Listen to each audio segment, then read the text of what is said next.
The unexpected catch. The forest was quiet, but not safe. Jake moved carefully through the thick alien jungle. His boots crunched over purple moss, and strange birds cried in the trees above. He had been alone for days now. No sign of other humans. No rescue. Just him and his old backpack, a dull knife, and one handmade trap. He was hungry. His last food packet was finished yesterday. That's why he set the trap. He hoped to catch a small animal or even a bug, anything with meat. This planet didn't care if he starved. He checked the trap early in the morning. The sun here was a soft blue light rising over silver trees. His trap was made from vines and metal wire. Simple. But it worked. It had caught something. Jake stopped. It wasn't an animal. It was a girl. She hung upside down in the trap, tangled in vines, eyes wide with fear. Her skin shimmered like water. Her hair was long and silver, with tiny braids that held glowing beads. Her clothes were torn, revealing strange glowing tattoos across her arms and shoulders. She was beautiful, but clearly not human. She saw Jake and screamed. Jake raised his hand slowly. "Hey, I'm not going to hurt you." But the alien girl didn't understand. She hissed like a cat, baring sharp teeth. She twisted in the trap, trying to free herself. Jake took a step forward. She screamed louder. Okay, he said, backing off. "Calm down." The girl muttered something in her own language. Her eyes darted around, looking for something. An escape? A weapon? Jake sighed. This was not what he planned. He had no food, no weapons that could help him fight her if she turned violent, and now he had a scared alien girl caught in his trap. He sat down a few feet away, showing his empty hands. He didn't want her to feel threatened. The girl stopped struggling, breathing hard. Sweat glowed on her skin. She looked at him with wide, confused eyes. "I didn't mean to catch you," Jake said quietly. "It was for food." "You're not food." The girl tilted her head, not understanding the words, but maybe understanding his tone. Slowly, Jake pulled out his water bottle. He took a sip and held it out. The girl looked at it like it was poison. Then, with dry lips, she gave in. She reached down as much as she could. Jake stepped closer, gently helping her drink. Their eyes met. For a moment, there was silence. Then the jungle roared. It wasn't a voice. It was a deep sound, like thunder from inside the earth. The girl's eyes widened. She began to panic again. Jake turned quickly. Something was moving in the trees. Fast. Big. He looked at the trap, then back at the trees. Whatever was coming, it wasn't friendly. Jake grabbed his knife. "All right, let's get you down." She kicked and hissed as he moved toward her. "Stop it," he barked. "I'm trying to help." He slashed the top of the vines. She dropped hard into his arms. She was lighter than he expected. The girl squirmed and fought, but Jake held her. "Look, we're both in danger. We can fight each other later." She froze. Maybe she understood the fear in his voice. Maybe she heard the sound coming closer, too. Jake pulled her behind a thick tree. The two of them crouched low, silent. Then it came. A massive creature, taller than two men, walked through the clearing. It had 6 legs, black skin, and 2 glowing eyes. It sniffed the air. Its mouth dripped green slime. It stopped near the broken trap. The girl pressed her hand to her mouth. She was shaking. Jake held his breath. His knife was useless against that thing. The beast sniffed around and growled. Then, after a long minute, it turned and walked away, back into the dark woods.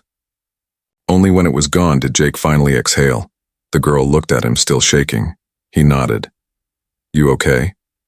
She didn't answer, but her eyes no longer looked full of hate, more like surprise and confusion. He offered the water again. This time, she took it without fear. They sat near the fire that night. Jake didn't sleep. He watched the girl. She kept her distance, still unsure about him, but she didn't run. She watched him too. She probably still thought he was dangerous. Maybe she thought he'd eat her. Jake chuckled to himself. "Not like that," he whispered. She tilted her head. "Don't worry," he said gently. You're safe now. Even if she didn't understand the words, maybe she understood the kindness behind them. And maybe, just maybe, she believed him. A cage or a refuge. The next morning, soft blue light shone through the leaves. Jake sat by the fire, sharpening his dull knife with a flat stone. The alien girl still hadn't said a word he understood, but she hadn't run either. That was something. She sat a few meters away, hugging her knees. Her long hair was messy, and her strange glowing tattoos pulsed faintly, like they were alive. Her eyes kept watching him, studying every move like he was still a threat. Jake finished with his knife and looked at her. You hungry? No answer, just a stare. He held up a few roasted mushrooms he had found the day before. He carefully placed one on a flat rock and pushed it toward her. Then he backed away. The girl leaned forward, sniffed the mushroom, then looked at him again. Her eyes narrowed with deep suspicion, but her stomach growled louder than her pride. Finally, she picked it up, sniffed again, and took a careful bite. Jake smiled. See? Not poison. She chewed slowly, then licked her fingers.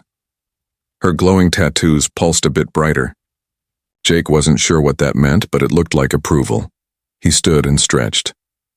Okay, let's talk about the situation. She blinked. First, you fell into my trap. Not my fault. He pointed at the spot. Second, there's a giant alien monster out there that nearly killed us both. So maybe we stop acting like enemies, yeah? Still no response. Jake sighed. He drew a line in the dirt between them.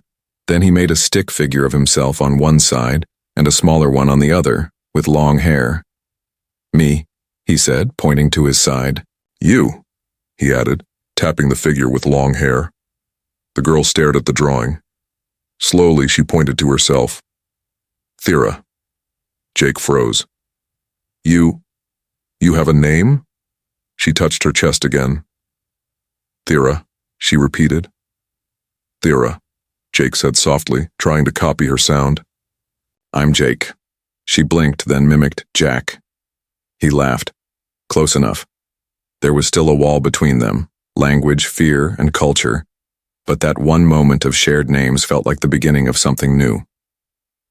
That afternoon, Jake decided to fix the shelter. The night before, they had slept on the cold ground, and Thera had shivered the whole time. She was used to warmer places, it seemed. He built a small frame using fallen branches and tied them with vines. He used leaves and moss to cover the top and sides, just enough to block rain and wind. Thera watched him the entire time. She never offered to help, but she never looked away either. When he was done, he stepped back and showed her the entrance. She didn't move. Jake gestured to the open shelter. You can go in. She stood up slowly and walked over. She looked inside, then back at him. He nodded. Still unsure, she crawled in and sat down. She didn't look afraid anymore, just tired. Jake built a second fire closer to the shelter, in case something came during the night. As the fire crackled, he noticed Thera had placed a sharp piece of rock next to her inside the shelter. Smart. She still didn't trust him. He couldn't blame her. Later that evening, Jake was boiling more mushrooms in a small pot made from scrap metal. Thera finally spoke again. She pointed at the pot and asked, What? That? Jake looked up. She had said a full sentence, kind of. He picked up a mushroom and held it up. Food, she repeated. Fod. Jake smiled. She was learning. They sat near the fire as the sun dipped low, and the jungle started to hum with strange night sounds. Jake used a stick to draw more images in the dirt. He drew the beast from the night before, making it large with sharp claws. Thera's eyes widened, and she whispered a word in her own language. He guessed it was the name of the creature. Then he drew the trap, a figure inside it. She pointed at herself. Jake chuckled. Yeah, you in trap. Sorry about that. Then she surprised him. She took the stick and drew a small symbol beside her figure. It looked like a crown. Jake stared at it, then at her. Your royalty? She didn't answer, But she didn't erase it either. His heart beat faster. What had he caught in his trap? A normal alien girl or a runaway princess? And if she was royal, who was looking for her? That night, Jake lay beside the fire while Thera rested in the shelter. He couldn't sleep. Questions ran through his mind. Who was she really? Why was she alone in this dangerous place? And what would happen when something came looking for her? He looked over at the shelter. For a moment, she looked peaceful. Maybe tomorrow he'd learn more. Maybe they could really talk. But tonight, they had survived. Together, Jake closed his eyes.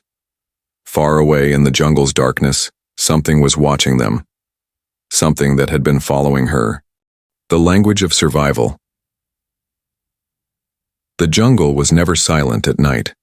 Strange creatures sang from the trees, and the wind made the silver leaves whisper like voices. Jake had grown used to it, but tonight, something felt different. He woke up with a start. There was movement, soft, quick, and close. His hand went to the knife beside him. He turned and saw her. Thera. She had crept out of the shelter and now stood over him, holding a sharp piece of metal. Her glowing tattoos flickered with tension. Her eyes were fixed on him, wild and unsure. Jake stayed still. Thera? She didn't move. He slowly raised his hands. Easy. I'm not your enemy. Her hand trembled. She looked at the knife, then at him. Then, something unexpected happened. From behind her, a branch cracked. Thera spun, ready to strike, but Jake was faster. He grabbed her wrist, pulled her down, and covered both their mouths. The sound wasn't imagined. Something large was nearby. Heavy breathing, crunching leaves, slow, dragging steps. The same creature from before. Jake didn't move. Thera froze too. Her heart beat wildly against his chest. Even in that moment of fear, she didn't try to fight him. They waited. Then, whatever it was passed them by. Its shadow moved beyond the trees, massive, slow, sniffing the air. But it didn't find them. Not this time. When the sound faded, Jake finally let go. Thera stumbled back. She didn't run. She didn't scream. She just stood there, staring at him like he had just saved her life. Again. The next morning, the jungle was calm. Jake sat by the fire, roasting mushrooms. Thera sat nearby, quiet, watching every movement. She had kept the sharp metal, but it now rested on her lap, not in her hand. Jake handed her a piece of mushroom. She took it without a word. He smiled. We're getting somewhere. After breakfast, he began drawing again. This time he wanted to do more than just point and guess. He needed real communication. He drew a sun and said, "Sun." Thera looked at it, then at him. Tasali. "Sun," Jake repeated. "Sun," she copied slowly. He grinned. "Yes. Good." She tilted her head, curious. Then she pointed at a leaf and said something in her language. Jake repeated the sound. She laughed softly. That was the first time. He heard her laugh. It was like wind through chimes, light, quick, and unexpected. The day passed slowly. They continued practicing words: tree, rock, fire, food, water. Thera was smart. She learned fast. Sometimes she laughed at his terrible accent when trying her language. Other times she corrected him with a gentle shake of her head. As they shared words, something else began to grow. A connection. Not just between two people learning each other's sounds, but between two beings who had seen fear, pain, and, now, safety. Jake built a larger shelter that afternoon. 2 separate spaces side by side with one shared roof. Thera watched him work. When he tried to lift a heavy branch, she surprised him again. By helping. She didn't say anything. She just picked up her side and waited. They placed it together. No words needed. Later, while they sat by the fire, Thera drew something in the dirt. It was a tall tower with sharp sides. Jake frowned. What's that? She tapped it. Home, she said. He leaned closer. Your planet? She nodded, then shook her head slowly. Was. Jake understood. She couldn't go back. Why? He asked. She didn't speak. Instead, she drew a second shape, a ship. Then a symbol. A circle with slashes through it, Jake guessed. You were taken? She nodded again, slowly. He sat back. So you escaped. You were running. Thera didn't answer, but her silence said more than words. She was alone. Just like him, and somehow in this wild place their paths had crossed. That night, as they prepared to rest, Jake saw Thera hesitate near her half of the shelter. He pointed to it. It's safe.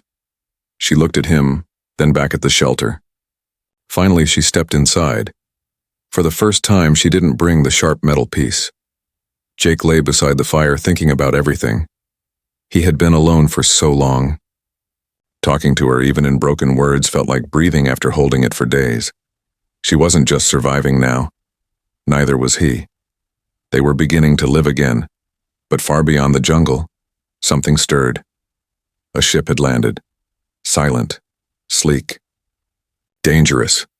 Inside were soldiers, not human, and they were looking for someone, a princess, and her scent led straight to the jungle.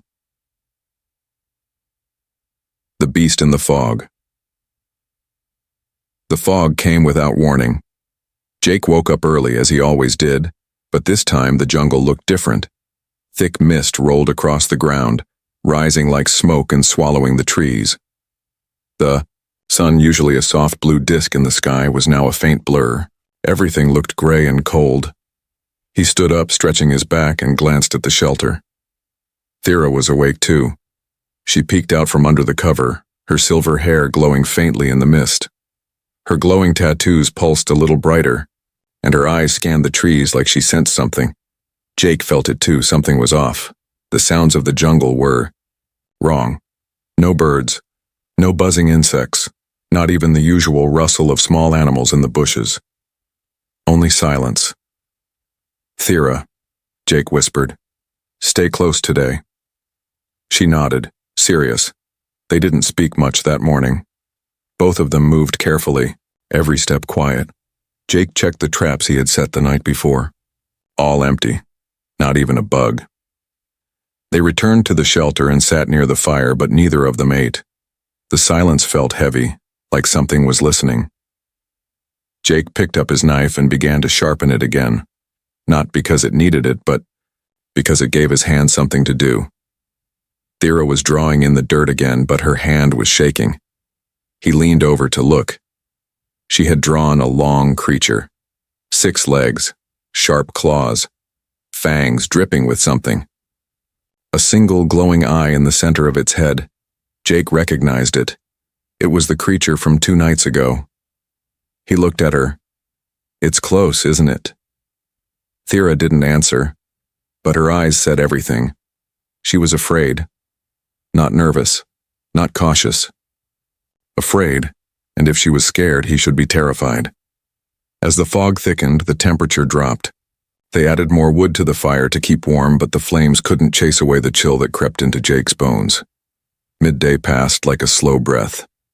Then the forest broke. A loud, distant crack echoed through the trees. Jake jumped too, his feet grabbing his knife. Thera froze like a statue, eyes wide. Then, another sound. A long, low growl. Jake looked at her. Inside now. Thera obeyed without a word, slipping into the shelter. Jake crouched beside it, knife ready. He could barely see 5 feet ahead in the thick fog. Branches snapped. Something was moving. Closer now. A shadow passed between 2 trees. Jake held his breath. Then it stepped into view. The creature was worse than he remembered. Black skin like stone. 6 powerful legs. A body that moved too silently for its size. Its single glowing eye blinked slowly, scanning the area. Its mouth opened, revealing rows of jagged, wet teeth. Jake backed up slowly. The beast stepped into their camp. It sniffed the fire, snorted, growled, Then it turned toward the shelter. "No," Jake whispered. It began to walk forward.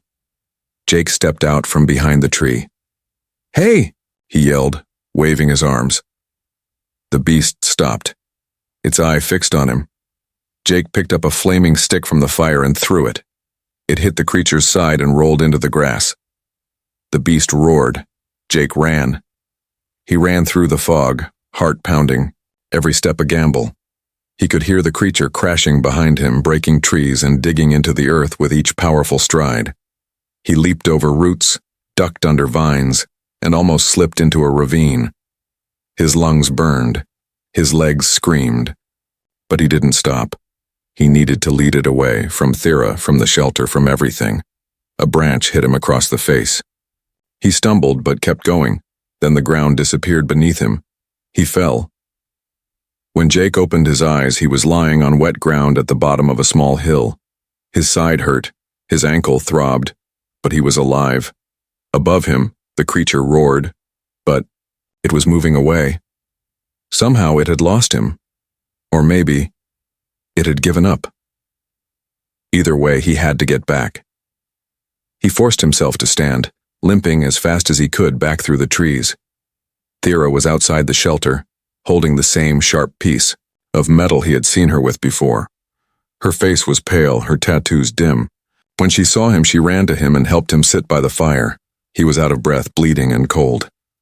"You're okay," he whispered. She nodded. Her hands were shaking. She pulled out a strange small crystal from a pouch around her waist. She touched it to his side. It glowed, and the pain faded slightly. Jake blinked. "What is that?" She didn't answer, just pressed it gently against his wound. After a few minutes, he could breathe normally again. "Thank you," he said. She sat down beside him, close, closer than ever before. They didn't speak for a long time. There was no need. Later that night, the fog finally began to clear. Stars returned to the sky. The jungle sounds came back. But Jake knew things had changed. The beast would return, and something else was coming. He could feel it in his bones. Not just a monster. Something far more dangerous, and it was coming for her. A hunter among humans. The stars looked peaceful that night. Jake sat near the dying fire, the warm glow lighting only his tired face. Thera was inside the shelter, sleeping at last. Her glowing tattoos had dimmed to a soft blue, and her body lay still under the thick leaves they used as blankets. She had barely spoken since the fog lifted. The attack had shaken her. Jake wasn't much better. His ankle still hurt, though the strange crystal Thera used had reduced the pain. But that wasn't what kept him awake. It was the thought of what came next. The jungle wasn't just dangerous because of monsters. Something else was out there. He could feel it. Something more organized, more intelligent. And if his guess was right, more human. At dawn, a low hum vibrated through the trees. Jake woke up with a jolt. The sound didn't come from any animal. It was a steady mechanical hum, deep and rising. He stepped outside the shelter. In the sky above the jungle, a ship floated down through the clouds, sleek, dark, shaped like a dagger. The engines were almost silent now. It hovered briefly, then landed in a small clearing less than a kilometer away. Thera stood beside him now, eyes wide with dread. Jake glanced at her. "You know that ship?" She nodded. She was pale. Very pale. Jake knew what that meant. It wasn't help, it was trouble. They packed quickly. Jake grabbed his tools, knife, water bottle. Thera took the crystal, her pouch, and a small folded disc she had hidden in the shelter wall. They left the camp behind. As they moved through the jungle, Jake kept looking back, and he saw them. Figures in black armor. Not alien. Human. But not like him. These weren't explorers. They were soldiers. Mercenaries. Bounty hunters. He recognized their gear. Military-grade plasma rifles, face-shielded helmets, and scanner drones that flew silently above the trees. They weren't here to help. They were hunting. And Jake had a terrible feeling they weren't just after Thera, they were after both of them. They hid in the thickest part of the forest. Jake covered their tracks as best he could using mud and leaves. Thera climbed a tree and scouted from above. They search with tech, she whispered. They smell energy. Jake looked at her pouch. The crystal? She nodded. He took a breath. We need to get far away. Do you know any place, any shelter, old ruins, caves, anything? She hesitated, then took out the small folded disc. She opened it. It glowed faintly. Old station, she said. North, 3. Stars rise. Jake nodded. Then let's go. For hours they moved through the underbrush. The jungle was alive again with noise, but Jake couldn't enjoy it. Every bird cry or twig snap made him tense. Thera led the way now, using her memory and strange sense of direction. She moved fast, almost too fast for someone who had been so afraid earlier. But Jake understood now. She wasn't just scared. She was trained. They reached a ridge just before sunset. From the top, Jake saw a shape in the distance. Metal towers, overgrown with vines. A small hidden structure built into the side of a hill. It had once been a science station, probably abandoned for years. We'll make it before night, Thera said. Jake looked at her. You speak more now. She shrugged slightly. Learned more. Watched you. He smiled, despite the fear. Glad you did. They entered the ruins just as night fell. The inside was dusty and dark, with cracked screens and broken furniture. But it was safe, for now. Jake found an old terminal and hooked up a solar battery from his bag. The screen flickered to life. Maps, power logs, ancient logs from scientists who hadn't been here in decades. Thera searched the back rooms and found emergency food packs still sealed. They sat on the floor and ate in silence. It wasn't much, but it was better than mushrooms. Then the silence broke. A sharp voice echoed outside through a speaker. This is Commander Hal Crow of Black Earth Division. You are harboring a Class 5 fugitive. Surrender the alien. No harm. We'll come to you. Jake stood, fists clenched. He remembered that name. Crow had been a warlord, a killer, someone who used the law as a weapon. Now he wanted Thera, and Jake had to decide. Thera looked at him. Go. Leave me. Jake shook his head. No. She stepped closer. They won't kill you. Only me. Jake chuckled, bitter. You really think they'll let me walk after helping you escape? She hesitated. Besides, he added, you saved my life. Twice.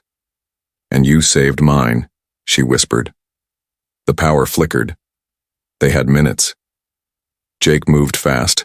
He set up traps at the door, placed mirrors and reflective glass along the halls to confuse scanners, and rerouted old wiring through the metal floor. Thera placed her hand on the wall and whispered something in her language. What was that? He asked. Called backup, she said softly. Jake blinked. What backup? But before she could answer, the doors blew open. The bounty hunters stormed the station. Lasers lit up the darkness. Jake fought from behind the walls using the layout he had memorized. Thera used a strange weapon of energy and light, one Jake had never seen before. Together they moved like one. The station shook from explosions. One by one, the hunters fell. But then, Commander Crow stepped in. Tall, armored, holding a cannon-sized weapon. You think you can stop me, Earthborn boy? He sneered. Jake stood his ground. She's under my protection. Crow raised his gun.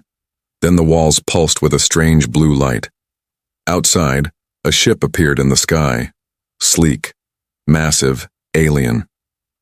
Thera stepped forward. Her tattoos burned bright gold. Jake stared. You said you called backup, he whispered. She nodded. I did. And behind her, the ship's doors opened, revealing warriors, her people. Secrets of the bond. The air crackled with energy as the alien ship descended. Blue light spilled across the jungle canopy, lighting the wrecked science station below like a spotlight from the sky. The craft made no sound, no roar, just a powerful hum that echoed through every stone, every tree, every nerve.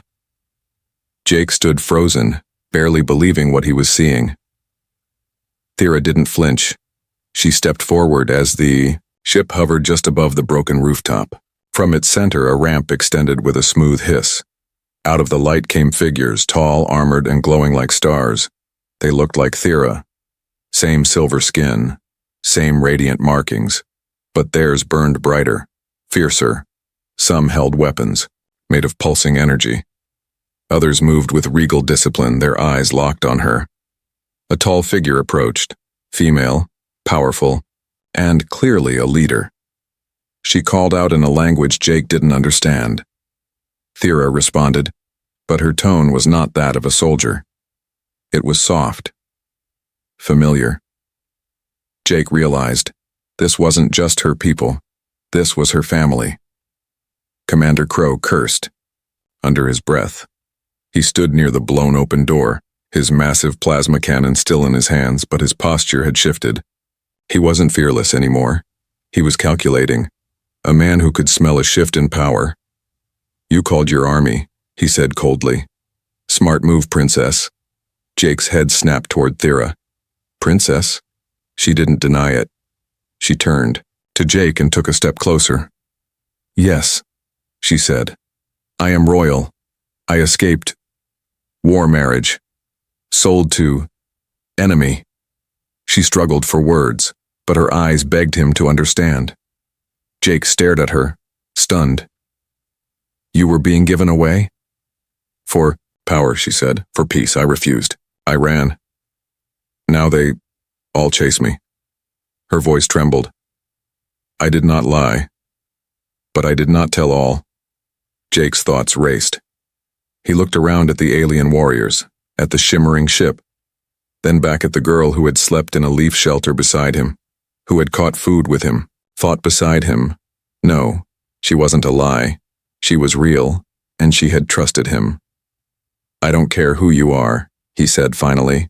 "I'm still with you." Thera's eyes shimmered, not just with light, but with something deeper, emotion. The alien leader came closer. She placed a hand on Thera's shoulder, then turned her gaze to Jake. She spoke in her language, sharp, commanding. Thera translated. She says, "Human is brave, but she wants to know why you risked life for me." Jake hesitated. "Don't know," he said honestly. "Maybe because you were alone, like me. Maybe because you looked scared. Or maybe I just didn't want to be the kind of human she expected me to be." Thera smiled.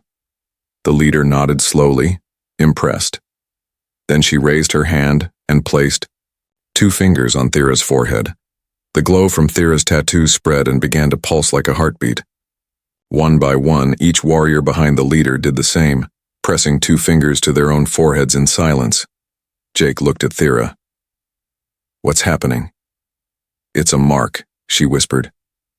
"Of chosen bond." "Bond?" Thera stepped forward and gently touched Jake's arm. Her tattoos flared, and for the first time Jake saw something strange. Visions, memories. He saw her running through dark corridors. He saw chains, screams, a ship exploding. He saw her alone in the jungle, bleeding, whispering a name to the stars, his. He saw her watching him at the fire, feeling hope, feeling warmth. The moment ended. Jake gasped, taking a step back. "What was that?" Thera looked down, unsure. "Soul showing," she said. "We only do it for those we trust, deeply." Jake's voice was low. "Is this some kind of bond?" "Yes," she said. "In my people. This means forever." Jake swallowed hard. Inside the wrecked station, Commander Crow didn't wait for more. He turned toward his remaining men. "Retreat to secondary ship. We can't fight an entire royal squad." They moved quickly, but the alien warriors moved faster. Without a word, Thera raised her hand, and one of the warriors vanished into mist only to reappear behind the soldiers. With quiet precision, they disabled Crow's team. Jake rushed forward to help, But Thera stopped him. "They won't be killed," she said. "Only captured, tried by law." Jake stared at her. "You command them now?" She nodded. "My blood demands it. But I do not want command. I want peace." Later that evening, after the battle had ended and Crow was taken into custody, Jake sat on the edge of the hill, watching the jungle below. Thera sat beside him, silent. He finally spoke. "What happens now?" She looked up at the sky. "My family will return. I must go. They want me to lead, to return home." Jake's chest tightened. "I see," he said softly. Thera reached out, touching his hand. "But I can choose. Bond means I choose who stands beside me." Jake turned to her, unsure what to say.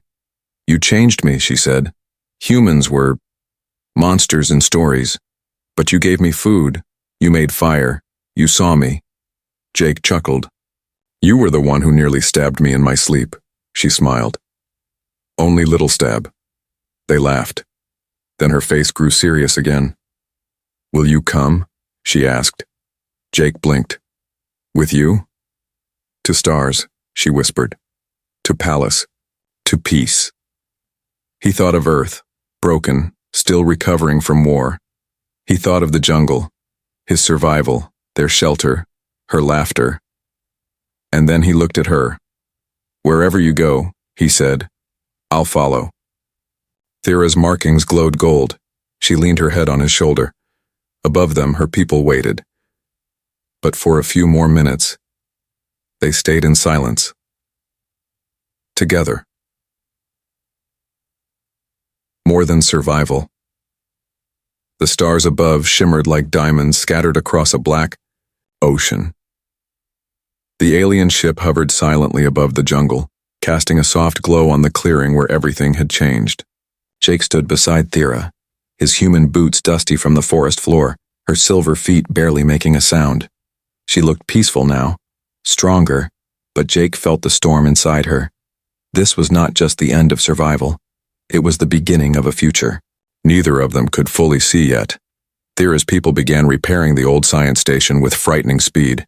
Their machines moved like insects, fast, efficient, precise. Walls rebuilt, wires repaired, glass reset in frames. They weren't just fixing the structure, they were transforming it into a temporary embassy. Jake watched in silence.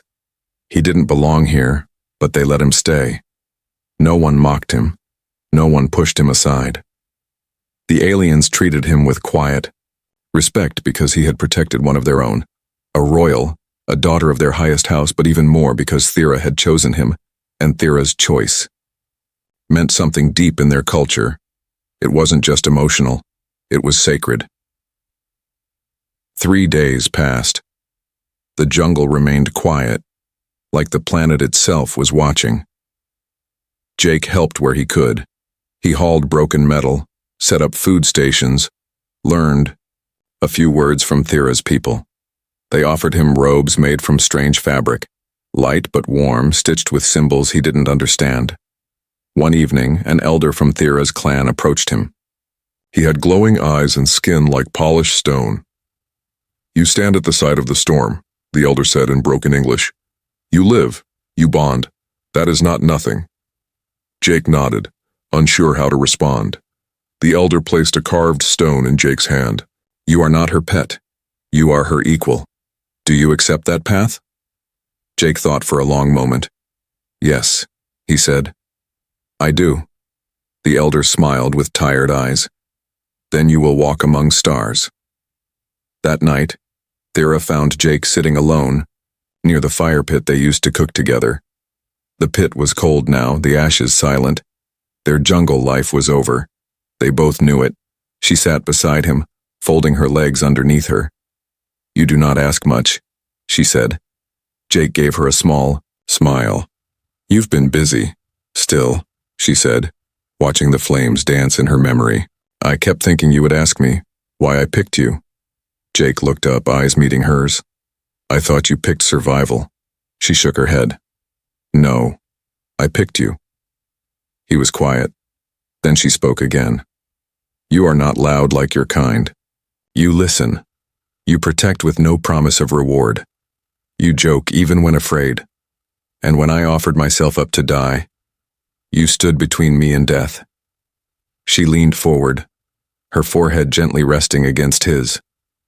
"In my world, that means bond, soul to soul." Jake closed his eyes. "I feel it too," he whispered. They stayed like that, two beings from two worlds, connected by something stronger than words. The next morning, the skies turned golden. A royal vessel, 10 times larger than Thera's rescue ship, entered the atmosphere. It was a ship of return, of ceremony. Her people gathered in formation. It was time. Jake stood at the edge of the ramp, watching as Thera approached the vessel. She turned back to him. He hesitated. "I don't belong on that ship," he said. Thera walked back to him, gently placing her hand over his chest. "This heart does," she whispered. Then she held out something, her crystal, the one that had healed him, guided her, lit up in the dark. "It's yours," she said. Jake shook his head. "You need it."